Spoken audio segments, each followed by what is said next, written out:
Assalamualaikum warahmatullahi wabarakatuh. Bertemu lagi bersama saya Tulsina Ismi Jawina di mata kuliah Laporan Akuntan. Nah, di pertemuan kita yang ke-6 ini, saya akan menjelaskan tentang materialitas dan juga bagaimana pengaruhnya terhadap laporan auditor eksternal. Selamat menyaksikan. Nah, yang pertama di sini saya akan menjelaskan tentang apa itu materialitas. Nah, materialitas menurut IAI dalam SPAP-nya adalah besarnya nilai yang dihilangkan atau salah saji informasi akuntansi. Dilihat dari keadaan yang melingkupinya yang mungkin dapat mengakibatkan perubahan atas atau pengaruh terhadap pertimbangan orang yang meletakkan kepercayaan atas informasi tersebut karena adanya penghilang atau salah saji. Nah, biar gampangnya, kalau saya pribadi nih ngingatnya gini, materialitas itu adalah sebuah patokan nilai yang dimana jika ada kesalahan di laporan keuangan melebihi nilai patokan tersebut, baik itu karena error ataupun karena fraud, membuat laporan keuangan ini jadi tidak reliable lagi dan perlu di-adjust atau dikoreksi. Sebagai contoh, misalnya nilai materialitasnya ini sebesar 10M, terus ada temuan audit berupa kesalahan pencatatan di account payable sebesar 11M. Nah, karena nilainya di atas materialitas, maka harus ada jurnal koreksi sebesar 11M. Nah, lanjut, kalau ditanya nih ada jenisnya atau enggak, sebenarnya si SPAP dan ISA ini tidak menyebutkan secara langsung, namun ISA 320 ini memperkenalkan kita kepada yang namanya Performance Materiality atau PM dan Overall Materiality. Kalau misalnya teman-teman rajin baca textbook audit yang karangannya Arens, mungkin sampai kapanpun ini nggak akan nemu kata-kata performance materiality karena beliau menggunakan istilah tolerable misstatement sebagai substitusi dari performance materiality. Lalu perbedaan dari OM dan PM ini apa? Sekarang nih teman-teman tinggal ingat aja kalau materialitas dalam sebuah audit itu ada dua, yaitu ada OM dan juga PM, di mana biasanya nih OM lebih besar daripada PM. Nah, kalau kata ISA 320 ini, PM adalah nilai yang ditetapkan oleh auditor bahwa angka materialitas untuk laporan keuangan secara keseluruhan, baik untuk jenis transaksi, saldo akun, atau disclosure tertentu. Nah, jadi PM ini ada batasan kesalahan yang berlaku untuk saldo akun atau FSLI, yaitu atau financial statement line item atau jenis transaksi atau disclosure tertentu. Sedangkan OM adalah batasan kesalahan untuk laporan keuangan secara keseluruhan. Contoh lagi, misalnya ada sebuah audit nih, overall materiality-nya ini sebesar 20M. Tetapi untuk financial statement line item-nya ini di account receivable, PM atau materialitasnya ini adalah sebesar 5M. Terus untuk account payable dan financial statement line item lainnya, PM ini sebesar 3M. Nah, dari hasil audit ada temuan sebagai berikut nih, seperti over recorded account receivable sebesar 0,5M.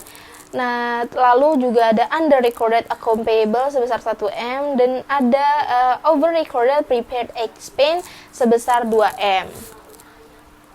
Nah, kesalahan-kesalahan di setiap financial statement line item tersebut masih di bawah PM dan secara keseluruhan kesalahannya masih di bawah OM, overall materiality, yaitu yang mana 3,5M itu lebih kecil daripada 5M, sehingga laporan keuangan tersebut masih bisa dibilang wajar. Lalu nih, berdasarkan apa yang pernah yang pernah saya baca, PM itu adalah batasan kesalahan untuk setiap financial statement line item dan nilainya sama untuk setiap financial statement line item. Jadi kalau nilai PM di account receivable 5M, maka angka ini berlaku untuk semua financial statement line item di laporan keuangan. Padahal sebenarnya di bukunya Arens, setiap financial statement line item ini angka PM-nya bisa beda-beda sebagaimana yang tadi saya sebutkan sebelumnya. Nah lanjut, selain ada overall materiality dan ada PM juga, ada lagi nih tingkatan materialitas di bawah PM, yaitu ada SUM atau Summary of Uncorrected Misstatement. Jadi urutannya ini adalah OM, lalu juga ada PM, dan yang ketiga ada SUM. Yang mana SUM ini adalah batasan misstatement yang lebih kecil dari financial statement line item. Nah, SUM ini dipakai misalnya saat kita mencocokkan listing ke TB atau saat testing sampel. Contohnya nih, ketika kita melakukan audit account receivable, listing outstanding invoice harus sama dengan nilai akun-akun receivable yang ada di TB-nya ini. Nah, jika ada perbedaan ya nggak apa-apa, asalkan bedanya masih di bawah level SUM atau level SUM. Kalau udah di atas SUM, ya harus di further investigate atau diinvestigasikan aja. Terus misalkan kita ketika kita vouching invoice ke listing dan ada perbedaan nilai, itu harus di-adjust seandainya nilai di atas SUM.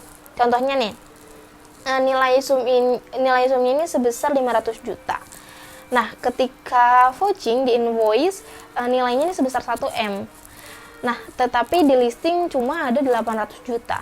Nah, perbedaan 200 juta ini tidak perlu di-adjust atau diinvestigasi lebih lanjut karena selisihnya masih berada di bawah SUM. Nah, gimana? Apa sudah mulai paham? Nah, sekarang saya mau lanjut aja bagaimana penjelasannya daripada panjang lebar nih. Berdasarkan apa yang sudah saya baca lagi juga, auditor bisa mengambil sampel dengan metode targeted, non-state, dan accept reject. Nah, kalau pakai metode targeted itu, si auditor pakai kriteria tertentu. Salah satunya adalah ambil sampel dengan nilai yang besar. Besar itu kan relatif. Acuannya adalah materialitas tersebut. Contoh lagi, misal ketika tes account receivable, prosedur audit, kita bisa vouching invoice yang nilainya besar, atau vouching invoice sampai nilai invoice yang tidak kita tes di bawah PM. Terus kenapa harus sampai di bawah PM? Karena kalau yang nggak dites di bawah PM dan salah semua, ya nggak apa-apa juga karena kesalahannya masih di bawah PM. Permasalahannya adalah ketika perusahaan memiliki banyak invoice, misal dalam satu tahunnya punya jutaan invoice, terus nilainya besar-besar pula, bisa nggak selesai vouchingannya. Nah, untuk meminimalisir vouchingan, auditor biasanya kirim surat konfirmasi ke customer klien. Jika ada perbedaan antara nilai menurut klien dan customer, harus direkonsiliasi dan di vouching hanyalah invoice yang ada di rekonsiliasi aja. Nah, terus yang perlu kita ingat nih, di sini yang membuat rekonsiliasi adalah klien, bukan auditor. Auditor ini cuma mereview saja. Misalnya menurut listing klien account receivable ke customer PT Makmur Jaya terdiri dari 1.100 invoice dengan total 12M. Sedangkan dari hasil konfirmasi, PT Makmur Jaya hanya mengakui 11M saja.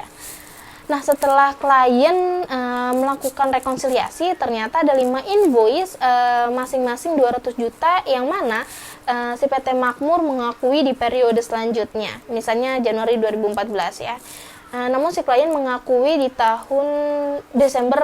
bulan Desember 2013. Nah, si auditor cuma vouching 5 invoice itu aja untuk menentukan seharusnya kapan invoice AR untuk diakui berdasarkan prinsip akuntansi dan fakta-fakta dokumen pendukung yang ada. Nah, terus kalau misalnya kita pilih sampel targeting dengan cara vouching invoice yang nilainya di atas SUM, kemudian nilai invoice yang nggak dites masih di atas PM, maka auditor dapat mengambil sampel lagi dengan metode non-stat. Dengan metode non-stat ini, nilai yang tidak dites seolah-olah menjadi dites semuanya, dan jumlah sampelnya juga dihitung pakai rumus sakti. Jumlah sampel yang akan diambil sangat bergantung dari jumlah item invoice. Nah, tentang nilai invoice ini, nilai invoice, PM, dan sampel targeted, perhatikan bahwa PM ini menentukan nilai sampel yang diambil menggunakan metode non-stat. Nah, namun untuk pengambilan sampel yang menggunakan metode accept reject tidak ada kaitannya dengan materialitas, karena accept reject ini biasanya digunakan untuk memvalidasi reliabilitas listing aja. Nah, misalnya listing AR ini terdiri dari informasi tentang seluruh outstanding invoice. Nah, lengkap dengan tanggal invoice dan juga hari outstandingnya sampai tanggal tutup buku. Nah, auditor ini memvalidasi bahwa listing tersebut sudah reliable untuk digunakan dengan sampling beberapa invoice.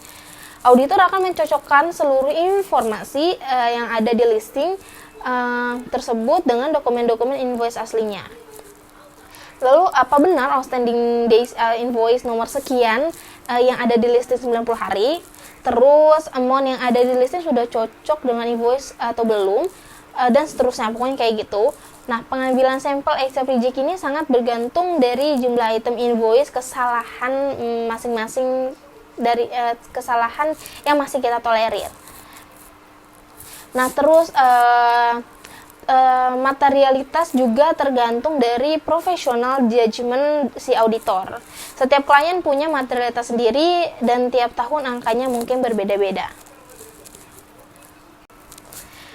Nah, yang kedua ini selanjutnya masih berhubungan dengan materialitas, yaitu kapan auditor akan memberikan opini pengecualian.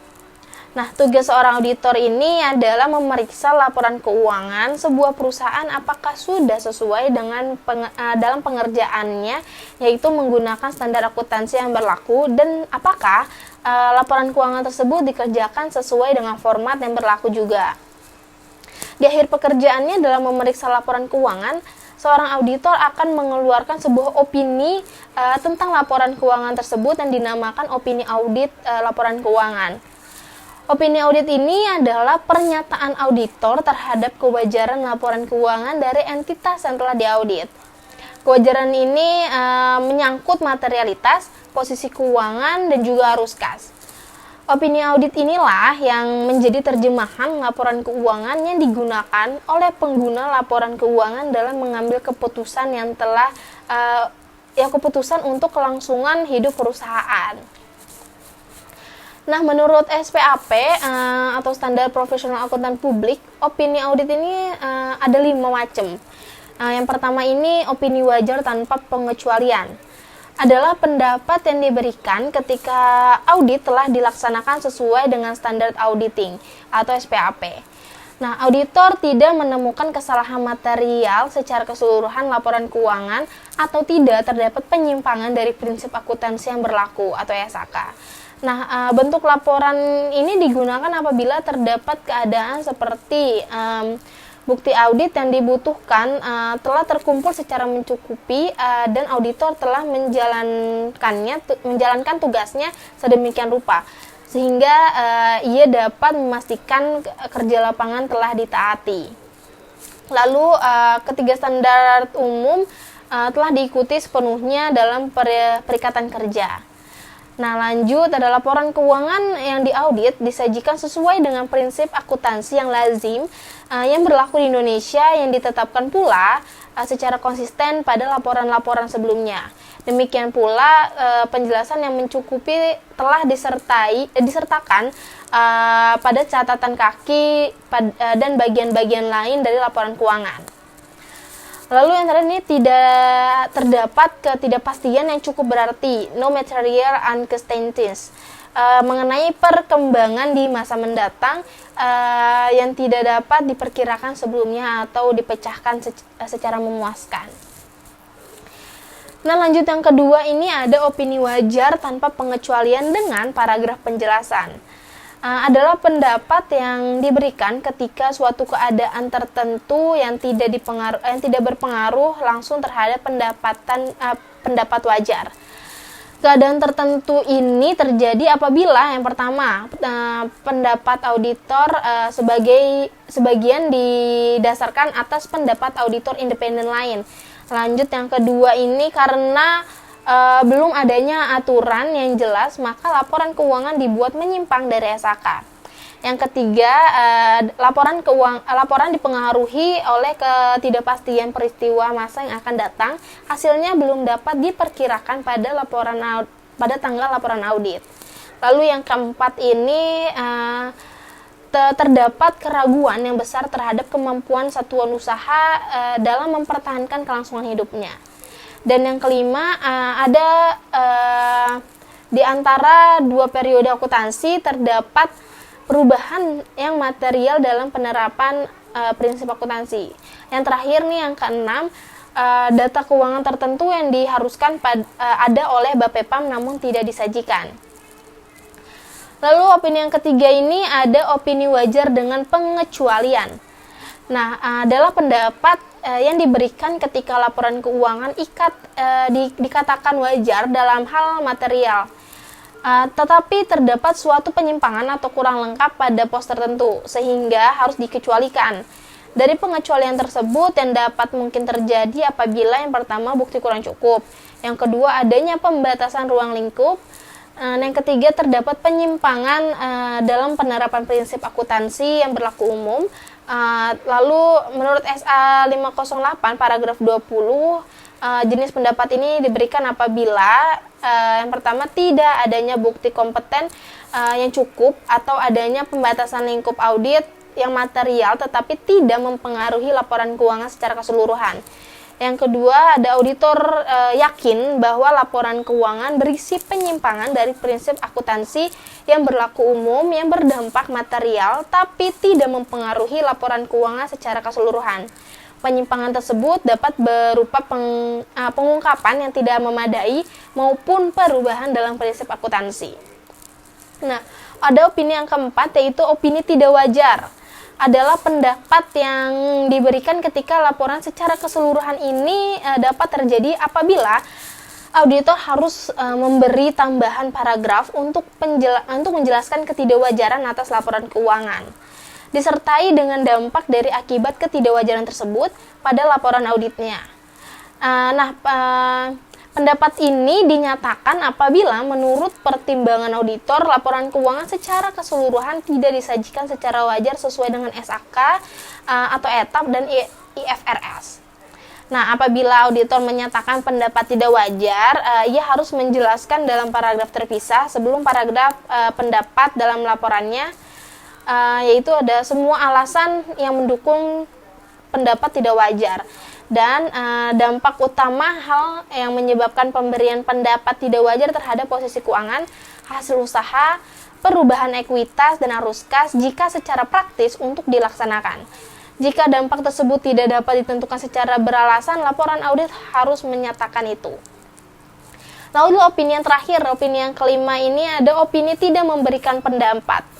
Nah, adalah pendapat yang memberikan ketika ruang lingkup pemeriksaan yang dibatasi, sehingga auditor tidak melaksanakan pemeriksaan sesuai dengan standar auditing yang ditetapkan IAI.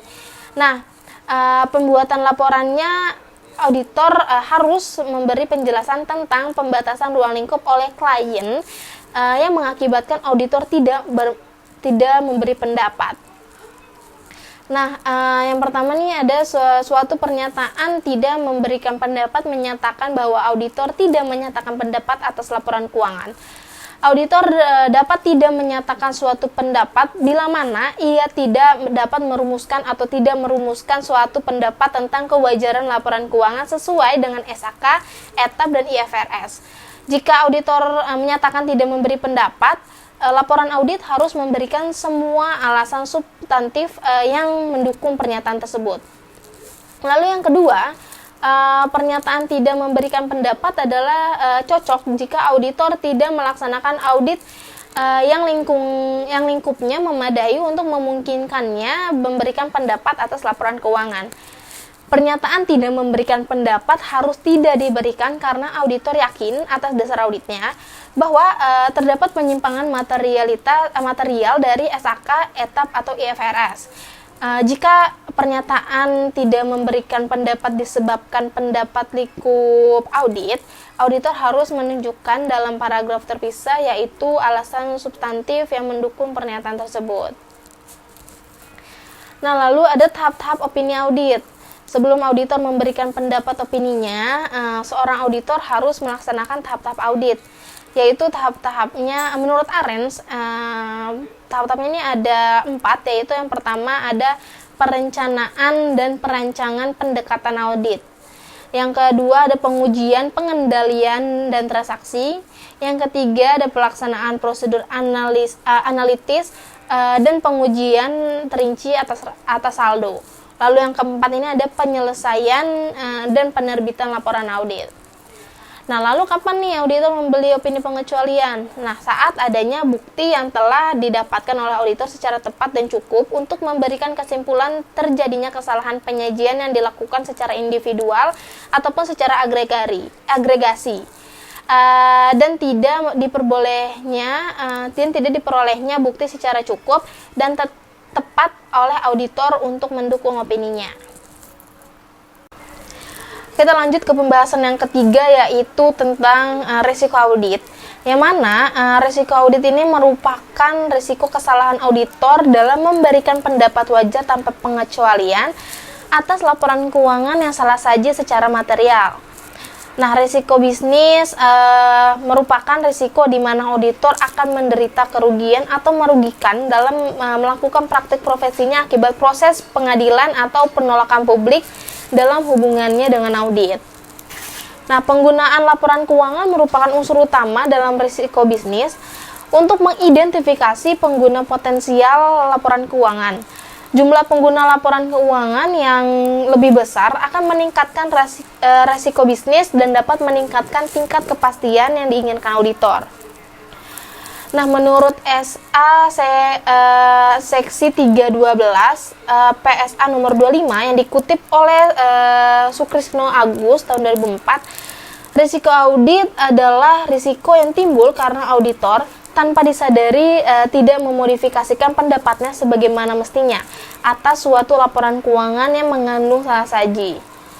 Lalu SAS nomor 47 tentang risiko audit dan materialitas dalam pelaksanaan audit meminta auditor untuk menilai risiko audit. SAS nomor 47 ini juga menjelaskan bahwa risiko salah saji atau misstatement yang material dalam laporan keuangan yang disebabkan oleh penipuan merupakan bagian dari risiko audit dan meminta auditor secara khusus menilai risiko tersebut. Nah, audit tidak menjamin bahwa laporan keuangan telah bebas dari salah saji material. Maka terdapat beberapa derajat risiko bahwa laporan keuangan mengandung salah saji yang tidak terdeteksi oleh auditor. Dengan demikian, dalam perencanaan pekerjaannya, auditor harus mempertimbangkan risiko audit tersebut. Nah, konsep keseluruhan mengenai risiko audit merupakan kebalikan dari konsep keyakinan yang memadai. Semakin tinggi kepastian yang ingin diperoleh auditor dalam menyatakan pendapat yang benar, semakin rendah juga risiko audit yang akan ia terima. Nah, jika 99% kepastian diinginkan, maka risiko audit adalah 1%. Nah, sementara jika kepastian sebesar 95% dianggap memuaskan, maka risiko audit adalah 5%. Biasanya pertimbangan profesional berkenan dengan keyakinan yang memadai dan keseluruhan tingkat risiko audit dirancang sebagai satu kebijakan kantor akuntan publik, dan risiko audit akan dapat dibandingkan antara satu audit dan audit lainnya. Nah, tantangan akhir dari suatu audit adalah bahwa auditor tidak dapat memeriksa semua bukti yang berkaitan dengan setiap asersi untuk setiap saldo akun dan golongan transaksi. Model risiko audit menjadi pedoman pada auditor dalam mengumpulkan bukti audit, sehingga audit dapat mencapai tingkat keyakinan yang memadai yang diinginkan. Nah, terdapat komponen risiko audit. Risiko audit ini terdiri dari 3 komponen. Yang pertama itu ada risiko bawaan atau inherent risk, merupakan kerentanan asersi terhadap salah saji atau misstatement yang material dengan mengasumsikan bahwa tidak ada pengendalian yang berhubungan. Nah, resiko salah saji atau misstatement ini seperti itu lebih besar dalam beberapa asersi laporan keuangan dan saldo-saldo atau pengelompokan yang berhubungan daripada yang lainnya. Risiko ini dipertimbangkan pada tahap perencanaan audit. Sebagai contoh nih, perhitungan yang rumit lebih mungkin disajikan salah jika dibandingkan dengan perhitungan yang sederhana. Akun yang terdiri dari jumlah yang berasal estimasi akuntansi cenderung mengandung risiko lebih besar dibandingkan dengan akun yang bersifat relatif rutin dan berisi data berupa fakta. Lalu ada risiko yang kedua, yaitu risiko pengendalian atau control risk. Merupakan risiko bahwa suatu salah saji yang material yang akan terjadi dalam asersi tidak dapat dicegah atau dideteksi secara tepat waktu oleh pengendalian perusahaan. Nah, risiko ini merupakan fungsi keefektifan perancangan dan operasi pengendalian internal dalam mencapai tujuan entitas yang relevan untuk menyusun laporan keuangan entitas. Beberapa risiko pengendalian akan selalu ada karena keterbatasan yang melekat pada pengendalian internal. Lalu yang risiko yang ketiga ini yaitu risiko deteksi atau detection risk. Merupakan risiko bahwa audit tidak dapat mendeteksi salah saji yang material dalam suatu perusahaan. Risiko ini merupakan fungsi keefektifan prosedur audit dan aplikasinya oleh auditor. Hal ini sebagian muncul dari ketidakpastian yang ada ketika auditor tidak memeriksa semua saldo akun atau kelompok transaksi untuk mengumpulkan bukti tentang asersi lainnya. Nah, kita lanjut ke model risiko audit. Model risiko audit ini mengekspresikan hubungan antara komponen-komponen risiko audit sebagai berikut nih, ada rumus yang saya tampilkan. Yang mana audit risk sama dengan inherent risk dikali control risk dikali dengan detection risk. Nah, untuk mengilustrasikan penggunaan dari model tersebut, kita asumsikan nih bahwa auditor telah membuat penilaian risiko untuk suatu asersi tertentu seperti asersi kelengkapan untuk persediaan. Yang bisa kita lihat nih contohnya misalnya nih diketahui audit risk-nya sebesar 5%, lalu inherent risk-nya sebesar 75%, dan counter risk-nya ini sebesar 50%.